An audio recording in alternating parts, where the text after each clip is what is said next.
Graças e paz, amados, que o Senhor Deus assim esteja abençoando a cada um de nós. Estamos aqui com o intuito de compartilhar um pouco daquilo que o Senhor Deus tem nos permitido aprender. E esse vídeo ele fala, nosso propósito aqui é falar um pouco sobre espiritualidade cristã. E o primeiro ponto que queremos destacar é que quando nós nos referimos a este tema, ele tem um caráter de distinção, ou seja, espiritualidade é um fenômeno que acontece das mais diversas formas na experiência humana. Existem várias religiões no mundo e tantas quantas religiões há também espiritualidades sendo manifestadas e vivenciadas. Então, a espiritualidade que nós estamos nos referindo aqui é aquela que é cristã, que está alicerçada com a nossa fé. Fé no Deus que revelou-se a nós na Sagrada Escritura e que ali revela aquilo que Ele requer de nós, a sua vontade, e qual deve ser o caminho que devemos trilhar aqui nesse mundo. Então a espiritualidade cristã, assim como toda espiritualidade, ela pode ser definida como um sistema de crenças, ou seja, um sistema doutrinário, aonde nós recebemos por via da revelação estas verdades que passarão a moldar a nossa forma de pensar e também a nossa forma de agir. Então, a fé cristã não é uma produção humana no sentido de ter origem na genialidade de homens, mas a fé cristã ela é fruto do amor do Deus eterno, Criador dos céus e da terra, que por livre vontade revelou-se a nós, seres humanos, de uma forma inteligível, de uma forma clara e suficiente para que pudéssemos conhecer quem Ele é e a sua vontade, e também um conhecimento suficiente para podermos adorá-lo, amá-lo. Aqui nós temos a espiritualidade como esse sistema de crenças. E como nós já nos referimos, as crenças cristãs, as doutrinas cristãs, elas são essencialmente práticas. Elas não se colocam para nós numa proposta apenas teórica, no sentido de apenas se colocarem como ideias e nada mais terem a acrescentar em nossa vida. Da mesma forma que nós entendemos que à luz da revelação nós podemos pensar corretamente, crer corretamente, ou seja, esse corretamente refere-se àquilo que é agradável e aceitável a Deus, pois está de conformidade com a sua revelação. Mas isso também nos coloca diante da responsabilidade do agir. Da mesma forma que a Escritura fala do Deus que nos ensina e da revelação que nós precisamos conhecer, conhecido de todos nós, aquele clamor do profeta, que nós precisamos conhecer a esse Deus, pois por falta do conhecimento, o profeta Oséias, ele descreve a falência, a destruição que estava vindo sobre o povo de Deus naquele tempo. O apóstolo Pedro, ele nos fala que nós devemos crescer na graça e no conhecimento do Senhor. Então, é envolvido nesse processo, sim, o pensar, o aprender, a nossa capacidade cognitiva. Todavia, também está envolvido nisso estabelecemos um relacionamento vivo com este conhecimento. É dessa forma que a Bíblia se refere a conhecer de fato. Eu digo que, biblicamente, conheço algo quando eu tenho um relacionamento com aquele conhecimento e isso se traduz em uma praticidade. Então não adianta nada eu dizer que amo a Deus e odiar meu irmão, pois a prática ela é uma evidência de que de fato nós temos aquele conhecimento em nossa mente, pois a doutrina cristã ela sempre foi e sempre será essencialmente prática.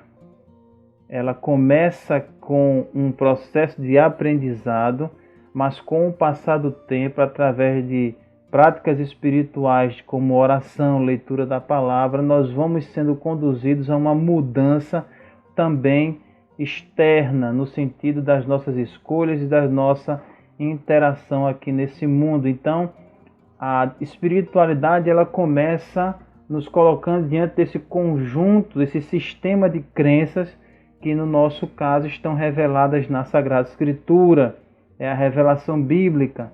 E esses bens que, colocados nesse primeiro ponto, eles colocam-se como bens intangíveis, que não podem ser palpados, porque eles se colocam para nós como aquilo que é a vontade de Deus, e isso vem na forma de palavras, de ideias, de conceitos, mas como falamos, desembocam naturalmente numa praticidade.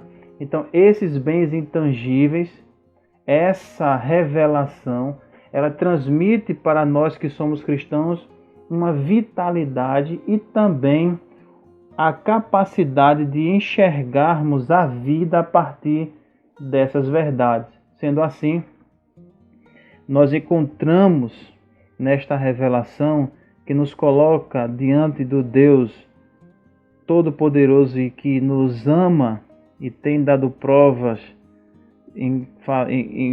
provas inconfundíveis desse amor para com a sua igreja, tendo como maior evidência a entrega do seu Filho e também sua providência e seu zelo em sustentar-nos a cada dia. Então, esses bens intangíveis, eles transmitem uma vitalidade para nós no sentido de que eles nos ajudam, pois nos fornecem esperança diante das adversidades e das circunstâncias da vida. O nosso Senhor Jesus Cristo, ele disse que no mundo nós passaríamos por aflições, mas deveríamos ter bom ânimo porque ele venceu esse mundo. Então a espiritualidade cristã, nesse sentido, ela promove uma vitalidade para nós, pois ela nos coloca diante de promessas feitas pelo Senhor, coloca-nos diante de uma série de evidências de que nós podemos confiar no controle e no cuidado amoroso desse Deus para com a nossa vida, e isso promove essa vitalidade, é esse bom ânimo do qual fala o Senhor Jesus, onde nós encontramos força para vivermos segundo a ótica divina, segundo a revelação, colocando assim essa primeira característica da espiritualidade cristã em prática. Ou seja, quando nós lembramos das bem-aventuranças, nós lembramos que o Senhor Jesus Cristo diz ali que quem é feliz é aquele que é perseguido, aquele que vive não de acordo com o padrão mundano, mas sim de acordo com as estipulações e as determinações do reino de Deus. Então, quem é que conseguirá fazer tais coisas se de Deus não receber tal vitalidade, força, ânimo, esperança e encorajamento? Então, a espiritualidade cristã nesse aspecto, ela nos vai mostrando de que nós não estamos apenas seguindo um código antigo, nós não estamos aderindo a uma religião que precisa muito mais do nosso esforço e um esforço da nossa mente, da nossa imaginação, para que ela possa encontrar algum significado em nós, mas estamos diante de uma fé que nos coloca em comunhão com um Deus vivo. E quem senão o Espírito Santo de Deus, para que diante dessas lutas que nós enfrentamos, colocar-nos diante da real experiência do poder desse Deus que nos anima e fortalece.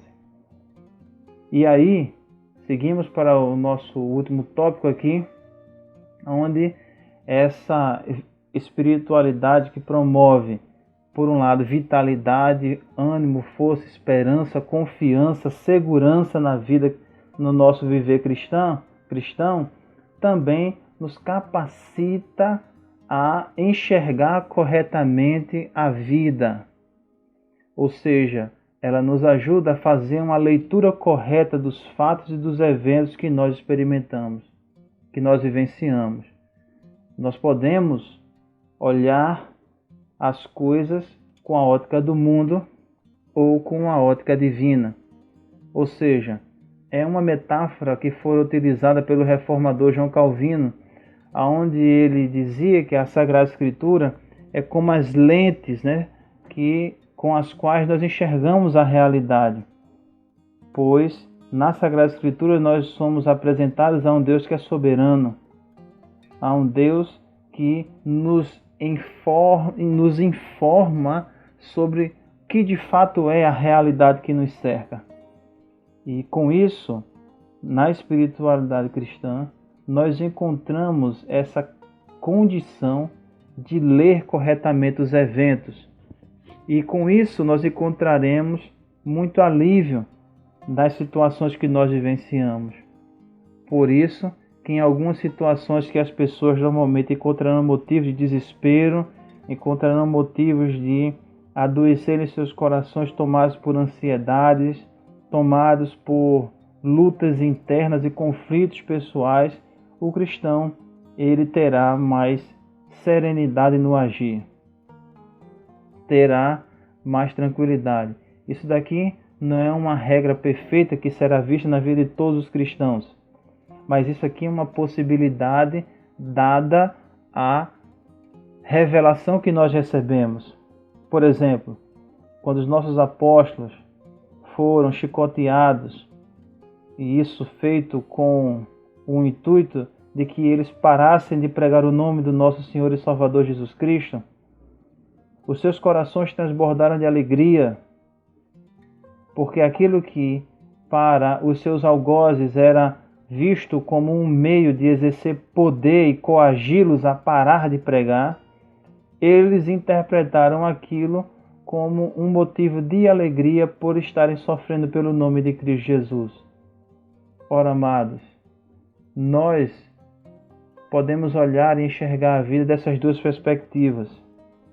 O que eu espero em Deus é de que, no nosso crer, possamos desenvolver uma espiritualidade sadia e cheia de frutos, e que, assim fazendo, entendendo que aquilo que nós cremos deve moldar o nosso agir e pensar, pois é para isso que Deus nos chamou. O Senhor Jesus Cristo, ele encerra o Sermão do Monte, um dos seus ensinamentos finais é dizendo que o que vai fazer diferença em nossa vida é aquilo que será a nossa resposta diante das palavras de Deus, diante da revelação. Nós podemos viver a nossa vida cristã de uma forma pobre, de uma forma totalmente desprovida dessas verdades que ora falamos e que lança o Espírito Santo cotidianamente diante dos nossos olhos do que está na Sagrada Escritura, de homens que confiaram em Deus e Deus lhes concedeu a graça de terem um testemunho vigoroso e que tanto glorificou o nome de Deus e nos edifica até hoje. Nós podemos viver uma vida à margem de tudo isso, ou podemos nos colocar diante desse Deus como pessoas que o Espírito Santo usa e que frutificam aqui nesse mundo. O que faz a diferença? A nossa resposta a essas palavras de Cristo. Pois aqueles que, como diz o Senhor Jesus, ouvem as suas palavras, são semelhantes àquele que edificou sua casa sobre uma rocha. Que sua vida, meu amado irmão, que a tua espiritualidade esteja sobre uma rocha e não sobre areia, para que quando vierem as intempéries e as dificuldades da vida, você tenha vitalidade, força e encontre em Deus a condição de enxergá-los não como motivo de murmuração, no motivo de blasfemar, um motivo de desistência, mas um motivo de procurar força em Deus e amparo no Senhor e continuar firme no teu serviço a Deus. E que não apenas isso, mas muitas outras coisas, na sabedoria do Senhor, Ele te conceda a graça para viver uma vida cristã, frutífera, e que você tem assim, da parte de Deus, uma espiritualidade semelhante ao homem prudente que fala o Senhor, que tem sua vida alicerçada sobre a rocha. Que Deus abençoe a todos, que vocês possam continuar debaixo da santa paz do Cristo que nos salvou, para a glória de Deus.